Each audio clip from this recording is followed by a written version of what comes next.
အကျော်ပြတန်ကြီးလိမ့်သေးတယ်အုပ်စု3မျိုးရှိတယ်ပထမအုပ်စုကဒီဗီဒီယိုကိုကျွန်တော်တင်သင့်မတင်သင့်စဉ်းစားပြီးတော့တင်တာပါဘာဖြစ်လို့လဲဆိုတော့ဗီဒီယိုလေးရိုက်ဖို့ content ရေးထားတာတော့ကြာပါပြီဒါပေမဲ့ဘာလို့စဉ်းစားပြီးတော့တင်လဲဆိုတော့စဉ်းစားပြီးတော့မှတင်သိမ့်တယ်ဆိုတဲ့ဘက်ကများနေလို့ကျွန်တော်တင်လိုက်တာပါဘာဖြစ်လို့အဲ့လိုလောက်ရတာလဲဆိုတော့ဒီဗီဒီယိုထဲမှာကျွန်တော်သုံးထားတဲ့သိန်းကနန်းတို့တောင်းကနန်းတို့ထောင်ကနန်းရာကနန်းဆယ်ကနန်းတို့ဆိုတာကဒါကျွန်တော်ရဲ့ခံမှန်းကြည့်နဲ့ပြောတာပါအဲ့ဒါကပထမဆုံးချက်ပါ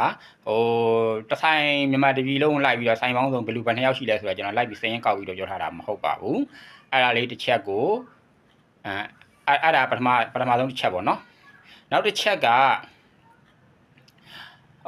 ကျွန်တော်ဒီထက်မှာကျွန်တော်ရဲ့